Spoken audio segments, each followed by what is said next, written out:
21 million Bitcoin. That is the hard cap, the absolute maximum number of Bitcoin that will ever exist. And that scarcity is what makes Bitcoin valuable. But what if I told you that 21 million is actually too many for Bitcoin to reach its full potential? What if the real digital gold scenario requires far more extreme scarcity?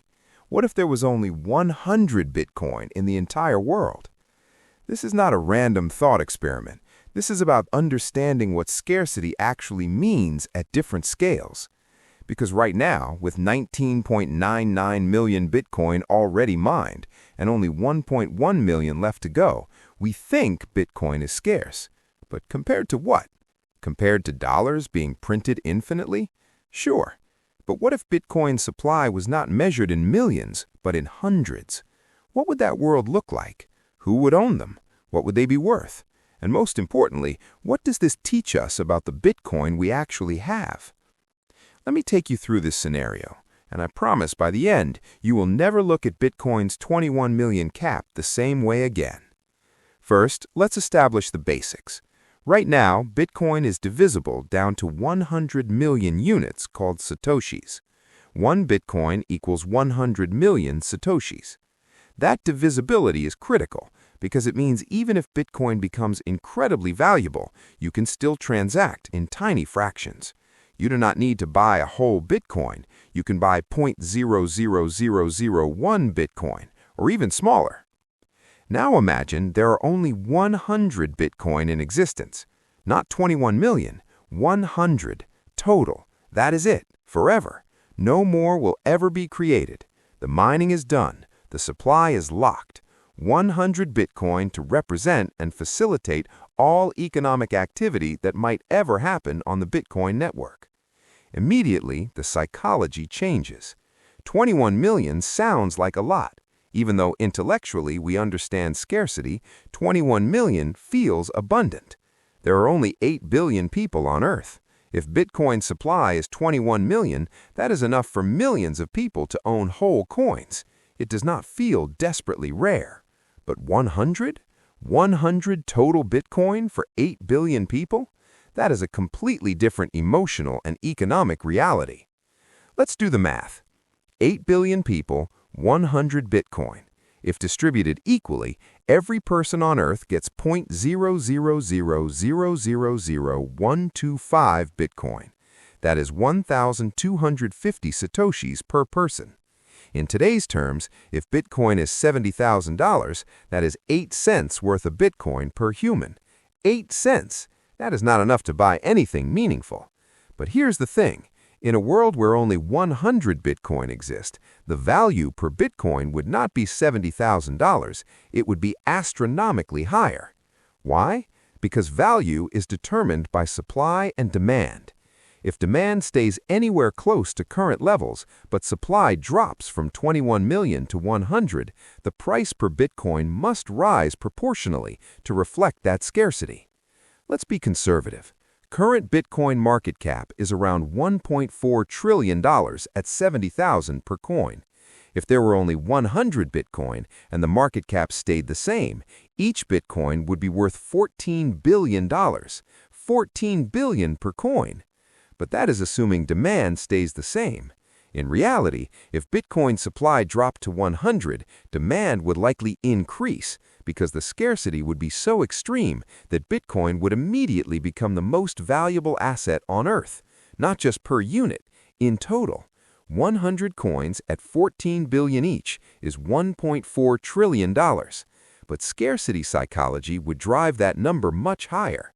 People would desperately want to own even a fraction of one of the 100 Bitcoin, and that desperation would push prices into the tens of billions, maybe hundreds of billions per coin. At $100 billion per Bitcoin, the total market cap would be $10 trillion. That would make Bitcoin worth more than gold, more than Apple, more than the entire U.S. stock market. And remember, we are talking about 100 coins, not millions, 100. Now let's talk about who would own them. This is where it gets really interesting. In our current world with 21 million Bitcoin, ownership is somewhat distributed. Yes, whales hold massive amounts. Yes, institutions are accumulating, but millions of individuals own at least some Bitcoin. There's a broad base of holders. But with 100 Bitcoin, ownership would consolidate instantly into the hands of the ultra-wealthy and the most powerful institutions. Governments would own Bitcoin, not as an investment, as a strategic reserve.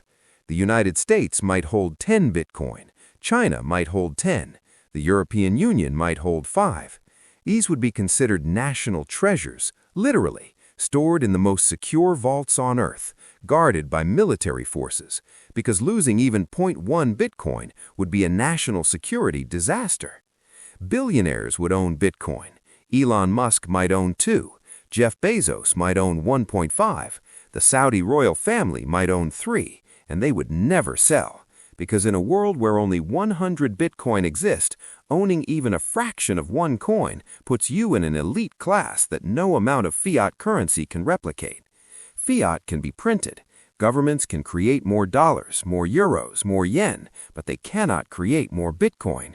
The code is immutable. 100 is the cap, forever. Corporations would fight to own Bitcoin.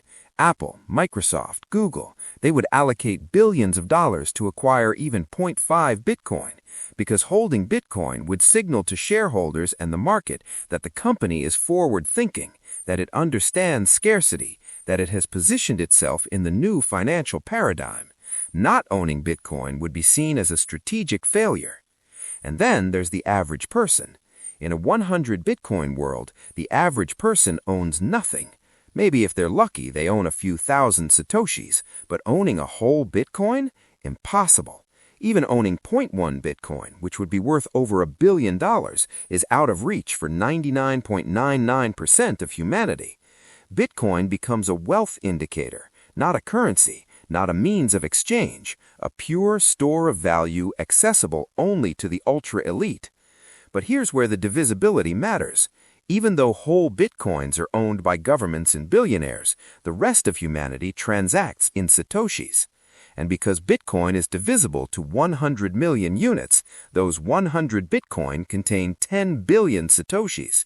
10 billion! That is more than enough for every person on Earth to own at least a Satoshi. In fact, if distributed equally, every person could own 1,250 Satoshis. So in this world, Satoshis become the functional currency. Nobody says, I will pay you 0.000000001 Bitcoin. They say, I will pay you 100 Satoshis. And the value of a single Satoshi would be substantial. If one Bitcoin is worth $100 billion, one Satoshi is worth $1. One Satoshi equals $1. That's the exchange rate. So when someone owns 1,000 Satoshis, they effectively own $1,000 worth of value. That is meaningful. That is usable. But the concentration of power would be extreme. The 100 coin holders, the governments and billionaires and megacorporations, they control the asset. They decide when and if to sell. And because Bitcoin is deflationary, and because the supply is fixed, they have every incentive to never sell. Just hold, forever. Because Bitcoin in this scenario is the ultimate scarce asset, the ultimate store of value, the ultimate hedge against every other currency and commodity. And here's the geopolitical implication. Wars would be fought over Bitcoin, not figuratively, literally. If a nation holds 10 Bitcoin, worth $1 trillion, and another nation wants to acquire that wealth, conflict becomes likely. Bitcoin theft would be the highest form of espionage. Hacking a government Bitcoin wallet would be an act of war. International treaties would be written around Bitcoin custody and transfer rights. The entire global financial system would reorganize around Bitcoin scarcity. Central banks would peg their currencies to Bitcoin instead of gold or the dollar. The Bitcoin standard would replace the Bretton Woods system. And because the supply is so limited, Bitcoin volatility would actually decrease. When only 100 coins exist, and they are held by stable long-term actors like governments, the price stabilizes. There is no panic selling. There is no retail FOMO. There is just slow, deliberate, strategic positioning. Now, let me bring this back to reality, because we do not live in a 100 Bitcoin world. We live in a 21 million Bitcoin world, and compared to 100, 21 million feels abundant. But here's the key insight. The principles are the same, just at a different scale. Even with 21 million Bitcoin, scarcity drives value.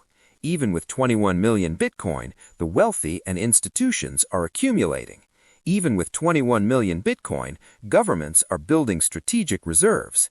Even with 21 million Bitcoin, the average person will likely never own a whole coin.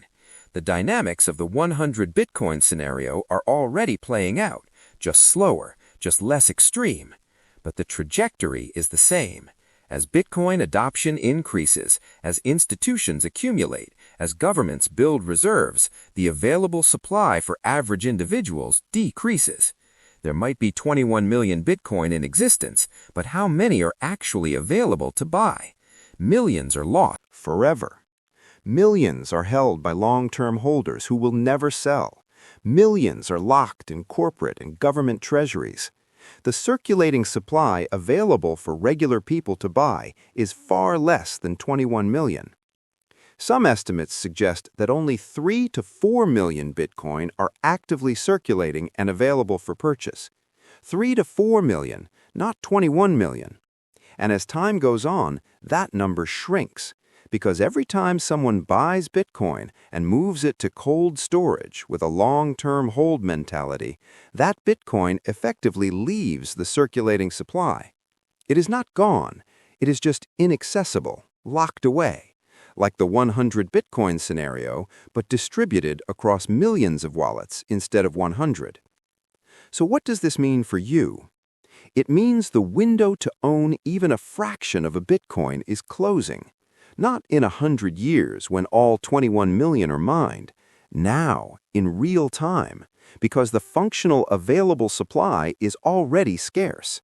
And as more people wake up to that reality, as more institutions enter the market, as more governments build reserves, the competition for the remaining circulating Bitcoin becomes fierce. If you understand the 100 Bitcoin scenario, you understand that scarcity is everything.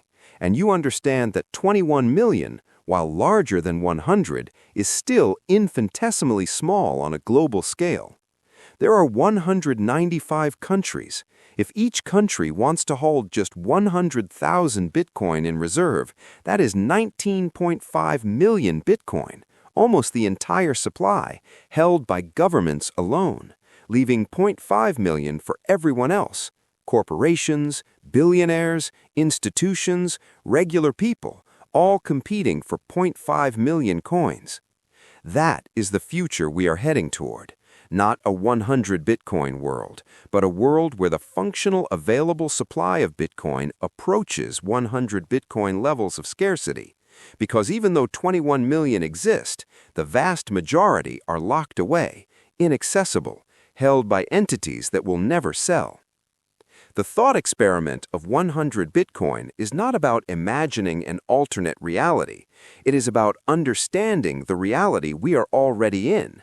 Scarcity at scale, concentration of ownership, long-term holding by powerful actors. These are not future scenarios. These are current dynamics. And if you grasp that, if you truly understand what scarcity means, you stop waiting for the perfect entry point. You stop worrying about whether Bitcoin is at 70,000 or 60,000 or 80,000, because in a world moving toward functional scarcity, the price today is irrelevant compared to the price 10 years from now, when the available supply is even more constrained. The 100 Bitcoin world teaches us that value is a function of scarcity and demand, and both of those forces are intensifying. Scarcity because the available supply is shrinking, demand because awareness is spreading. The collision of those two forces is what drives price, and the 100 Bitcoin scenario shows us what happens when scarcity reaches its extreme. Total value concentration, stratospheric prices, inaccessibility for the average person. We are not there yet, but we are on that path, and every day we move closer. So the question is not, what if there were only 100 Bitcoin? The The question is, when the functional available supply approaches 100 Bitcoin levels of scarcity, will you have positioned yourself, or will you be on the outside looking in, wishing you had understood scarcity earlier?